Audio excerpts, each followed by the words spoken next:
Welcome back to our series. Within the last few months, our garden has drastically developed and grown. It is almost time to harvest our garden. But what exactly does that mean? This week's video will discuss and provide demonstrations about harvesting. Before displaying our own harvest, it is important to have a basic understanding of what a harvest or harvesting is.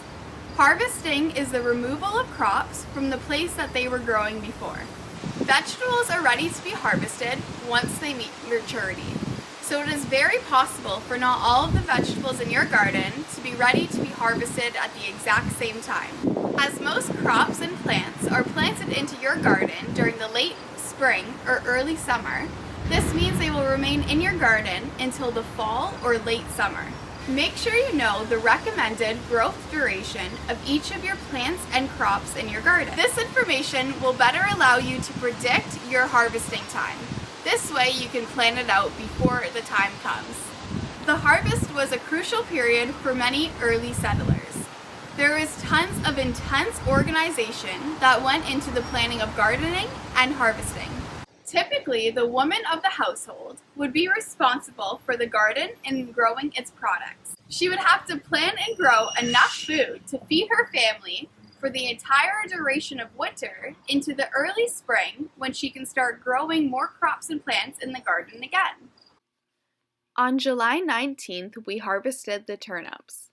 Along with most of the vegetables in our garden, the turnip seeds were planted on June 2nd. They took 48 days to reach maturity. Most turnips will be ready to harvest after 40 to 55 days. Like all other vegetables in our garden, the turnip should be removed before being exposed to frost. Like demonstrated in the video, grab the turnip at the base of the leaves and give a good tug to pull it out of the soil. Keeping and storing radishes was not too much of an issue for early settlers. Turnips would keep for several months in a non-humid and cool area. Modernly, a fridge would preserve turnip, but a cool cellar or ice shed would have kept them ripe.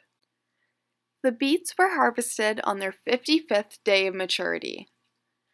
Most beets will stay in the ground from 55 to 70 days. This crop can actually survive frost and nearing freezing temperatures, which makes it the perfect fall crop. Harvest the roots when they are golf ball sized or larger. As shown in the video, loosen the soil around the beet and gently pull it from the garden. Storing beets are similar to turnips in the sense that people typically keep them in a cool cellar for long-term use. Sprouting is a sign of poor storing, so if you spot that, it means the radish may be decaying. An alternative way to use beets, instead of eating them, is as a dye. On July 26, the first of the peas were ready to be harvested. Over the last month, we have been collecting and storing them.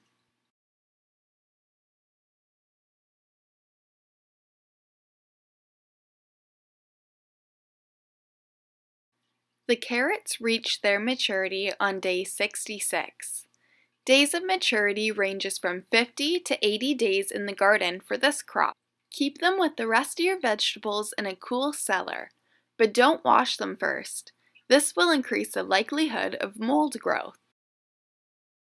We have picked a few tomatoes that have been ready over the last couple of weeks, but we still have lots more to harvest.